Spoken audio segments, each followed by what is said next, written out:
What's up, everybody? It's your girl, Rocky Harris, and you guys are watching Friday Nights Live. But Friday Nights Live has now moved to the afternoon just for today.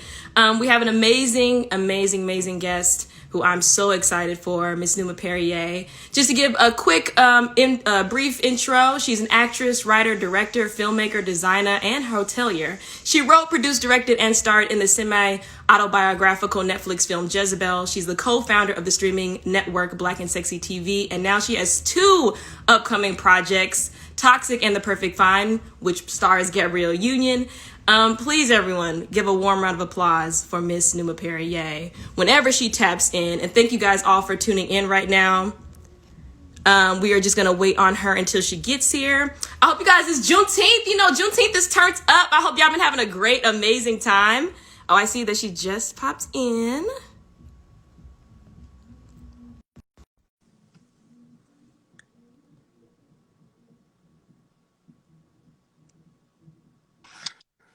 What up?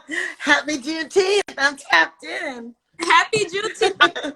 Come on in. How are you doing? Come on.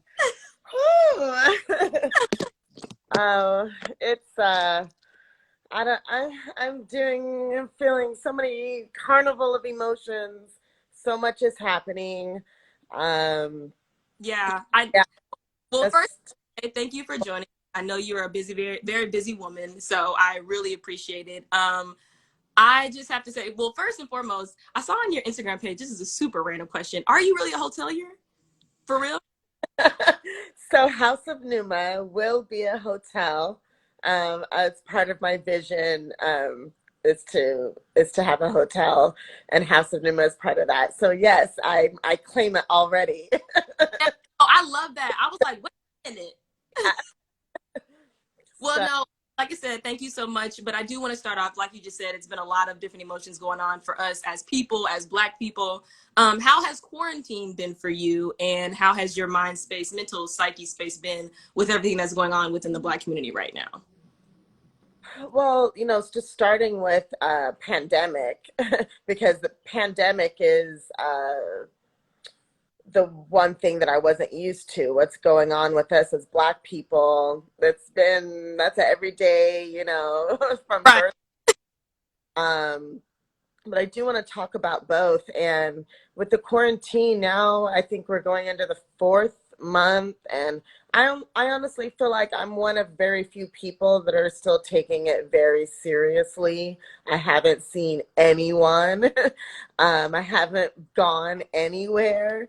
Mm, As a celebration for Juneteenth tonight, I'm for the first time doing a socially distant outdoor movie viewing of Juneteenth, and it's going to be like 10 people total, including my very small family.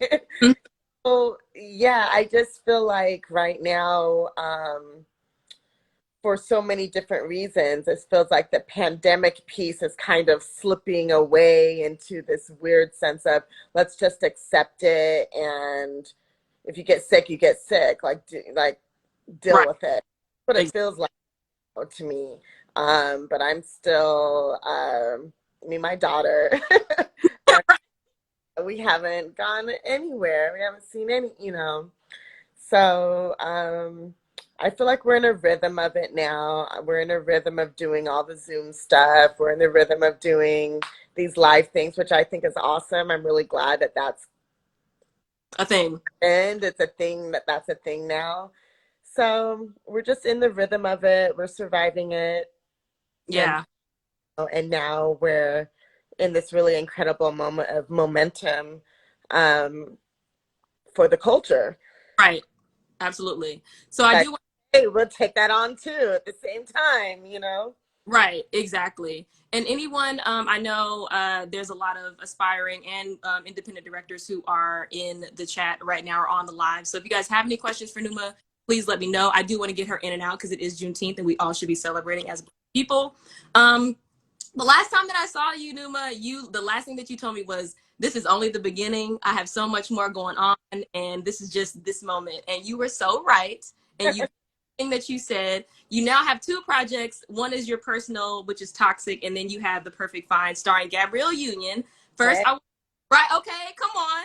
First, congratulations. So first, tell me about The Perfect Find. How did that come together? How did you end up being able to get to work with Gabrielle Union? Just all the details. So ever since Jezebel came out, South by Southwest, my team became like really engaged, and started sending me out on all types of general meetings where you just kind of meet and hopefully they've seen your work.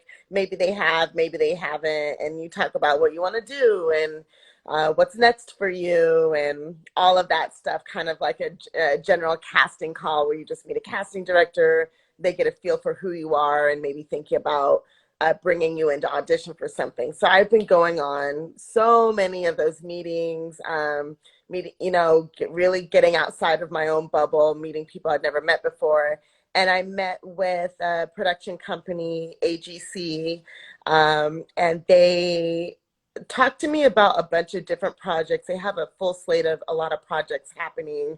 And I talked about what I wanted to do. And then about a week or two later, I got the script for Perfect Find to take a look at. So I read the script. I was very intrigued. It had so many things in it that I loved, fashion and New York City and this really like interesting love triangle.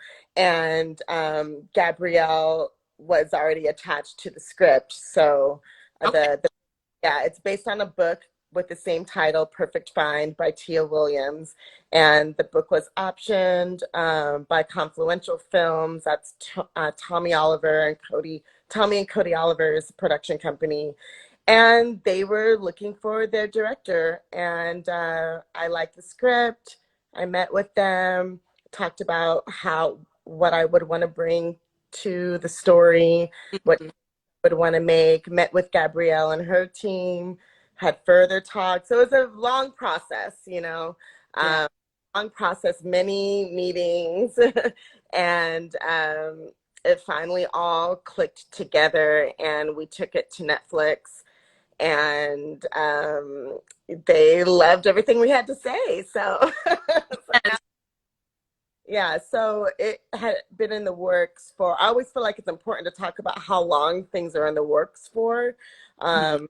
And it's been, definitely more than 6 months in the works, going to meetings, revising the script, figuring it out.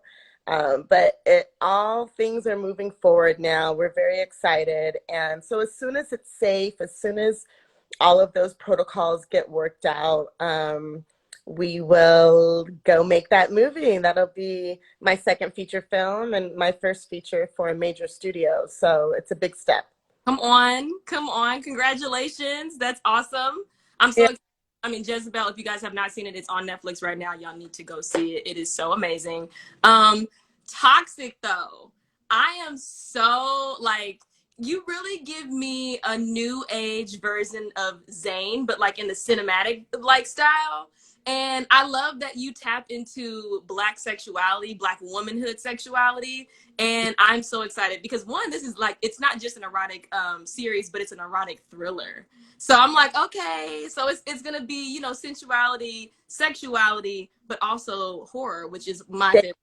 Also danger, which is very been tied together, right? And I'm what I'm really driven about. I love the erotic thriller space. I love all the like old school vintage erotic thrillers, Fatal Attraction, and it's just a genre I've always loved, always been interested in, but always wanted to find a way to make it modern and make it black, you Right. know, and find ways to kind of subvert that genre. And so this series is about a relationship where the two have really intense, great chemistry, great sex.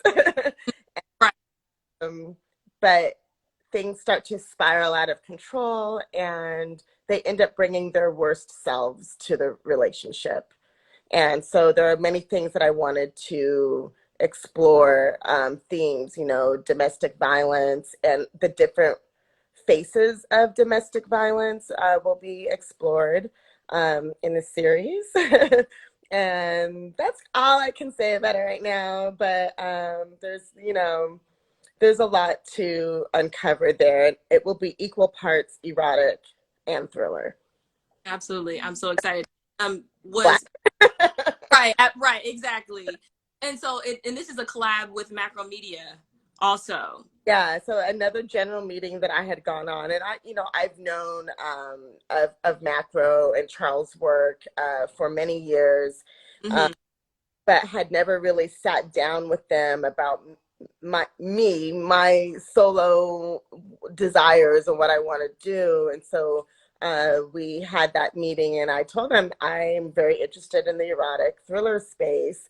And pretty much every time that I would say that in a meeting, people would just say like, "Oh, well, okay," you know, or they might talk about a couple of movies that they like. But this time, everyone's eyes lit up. They became really excited. They're like, "We want to do this, whatever it is." You know, I didn't even really, like a full pitch for them. It was just the idea of doing an erotic thriller that they got really excited about. But since then, I went and I came back with more details for them. And they have been really incredible to work with. And it's coming soon. Yeah. So I want to get into Black womanhood. You are definitely a pioneer for Black womanhood. You are a trendsetter for Black womanhood, especially when it comes to, like I said, sexuality and us being able to understand ourselves. Um, Oftentimes Black women are dismissed, our ideas, our feelings are pushed to the side. I know with Jezebel, it was predominantly run by Black women. While you did have some Black men, you did want the space to be filled more so with Black women. Can you speak to what it means to be a part of that movement, to push forward? And also, too, I loved your tweet where you were like, let's make a challenge to make your lead actor a Black woman, period, point blank. You know? Even if you wrote it for a white man, even if you wrote it for a Black man, just flip it. Just flip it. Mm-hmm. Flip it. Like, let's just see, because even, some of my favorite films or my favorite series, even, there's always a piece of disappointment because I don't see Black women there. Yeah. And Black was one of the like first, very prominent people to come out and really say that, it's one thing to say like be inclusive of Black people. If you really look at most films and TV, Black women are hardly ever centered in the story. It's hardly ever our point of view. And with my work at Black and Sexy TV, I was always fighting for that. Always, all that is what I was so passionate about, was whatever the story is, just put that Black woman right in the center and see how that changes it and see how it enriches what's happening. So I don't know where it came from, except for that I'm a Black woman. Yeah. but it's just always been part of my mission, part of my purpose, and something that I'm not gonna let up on because I think we deserve more, and I think that the world deserves more to see our point of view on things, and Yeah. wow. Absolutely. And you do have a beautiful Black daughter. I, One will be a Black woman. And I know that it's so important. And I know, of course, both parents will always try to instill empowerment within a Black child. But are there things that you're already trying to instill in her, whether it's mentally, emotionally, physically, on how to deal with the world and how it is today, especially with everything that's still going on? It's 2020 and we're still fighting for our rights, fighting for our voices to be heard. So are there anything, things that you, even just conversations that you've had with her? Yeah, absolutely. Especially during this quarantine, spending even more time together where we pretty much spend 24-hour cycles together. She doesn't go off to school. I'm not going off to work. So our relationship has really deepened, and we've had a lot of conversations that have really blown my mind. She's on TikTok and everything. So that's where she gets her news cycle. I get my news cycle on Twitter. She gets her news cycle on TikTok. So she's very aware of the political climate. She's very aware of her presence and her identity as a Black girl in the world. She's a feminist. She's a little Black feminist filmmaker. She just came to me the other day saying she wants to write a script, that she wanted to write a script and make a movie this summer. So she wrote a script, and I'm helping her figure out how to film it safely this summer with a few people. So I'm worried about her in the general sense of like mother worries about, you know, their daughter, their children, but I'm actually really not worried about my kid because she's really bright, she's really sensitive, she really gets it, and I think the number one thing is that we're able to talk about these things. Like we have an open relationship in that way. So if anything, I feel like I learn a lot from her and Mhm. her perspective on the world. Absolutely. I want to get into your directing. You have a very heartfelt post that's on your IG, and you have a picture of yourself when you were a child. And you were saying, you explaining in the post that you used to doubt yourself, you used to hear other people doubt you. Um, what is it like coming into fruition with your own goals and your journey? What were some of the things that you told yourself to get yourself out of doubting yourself and the negative thoughts? Because I know for me as a creative, it is hard, especially when you're on the journey to success.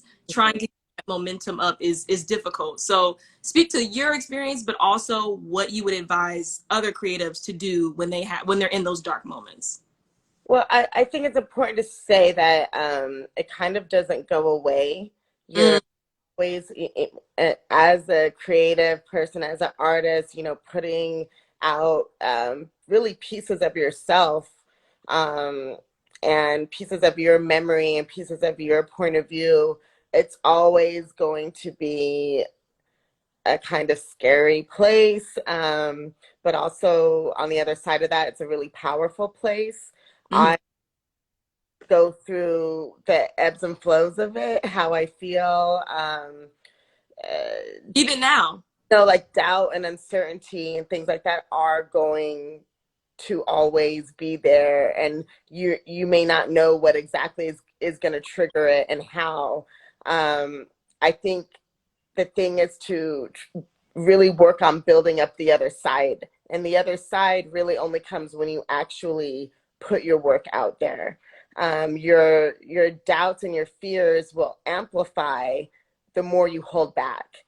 Mm, So yes, it's scary to put something out there, even if it's just, you know, like what you're doing right now, doing your interviews on live, you know, that's scary to put yourself out there like that. It's scary to do anything. It's scary to, you know, to go forth, to move forward with anything, you know. Babies are scared to take their first step, but like on the other side of that is like the power of being able to walk and move and be independent. So you really just have to push through and still put your work out there, learn from that, connect with who connects with you, love the people who love you, ride with those people, and it will multiply.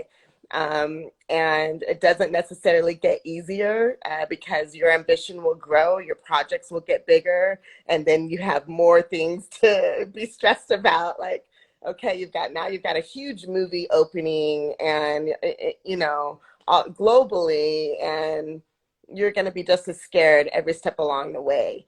But yeah, my advice is always to just do it anyway, because you'll learn from it. You'll definitely grow from it. You will have done it.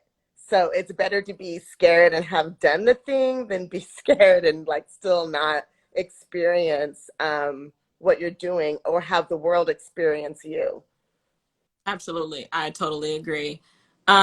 You touched on it a little bit earlier, and you had a tweet you were saying where you were saying that your next project you're hoping to get into the costume design area. Are you going to do that with The Perfect Find, or what were you hinting at? Okay.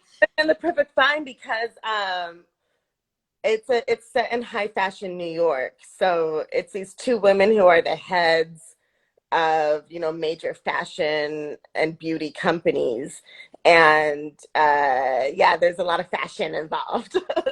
So, and I have background in that. I, you know, had a glove. I designed gloves and had a, you know, Miss Numa gloves for many years. And so I love that space and I love that form of art. And I just think it's so cool that I get to, be part of a film that's set in that world. Absolutely. And then my last question, and this is more so for people who are independent artists, creatives.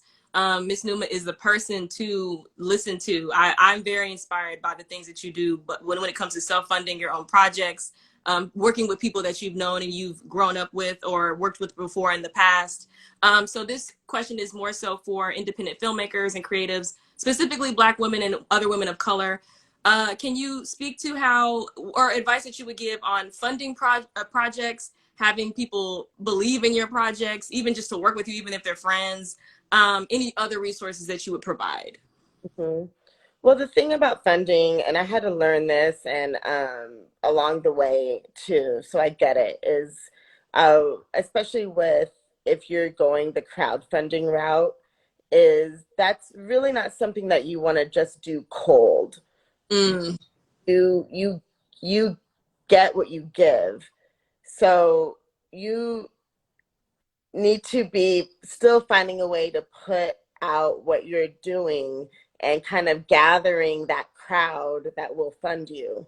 You okay. know, outside of just like your friends and your family who are hopefully going to be down for you, you need to start creating your community, your crowd. They should really call it community funding because that's what it is. Mm-hmm. But your sense of community needs to be strong and you need to care.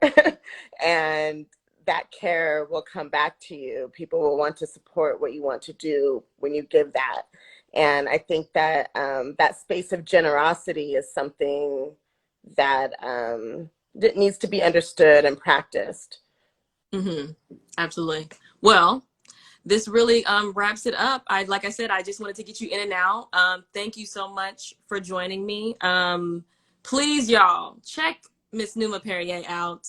Jezebel, Toxic, personally Toxic. Like I can't wait for Toxic. Of course, I'm looking forward to The Perfect Fine, but I when I was a kid, I was an erotic novel reader. This Oh, Oh yeah, Zane, Eric. Who am I thinking about? Not Eric. I think it is Eric Jerome Dickey. All of them. I literally, as soon as I read on Deadline that you were doing Toxic and it was about, I was like, oh my gosh, this is giving me addiction vibes and nervous vibes. So I'm so excited, like super super excited. And again, you guys go check out Jezebel currently right now, and everything else that Numa has produced and created. Black and Sexy TV. I was looking at people saying like, "Oh my gosh, you got me through college." So this that's Numa, thing. That always makes me feel good. I'm like, well, good. Whatever got you through, whatever got you through. right? And find for people who are interested in my early work, my short films, everything is all on houseofnuma.com. It's all there now, so you can click through and keep up with me. And yeah, Right. Well, thank you so much. Happy Juneteenth, and have an amazing weekend. you too. Thanks for having me, Of course. Rocky. Right, I know, Rocky. Rocky, tell Rocky I said hello. I will.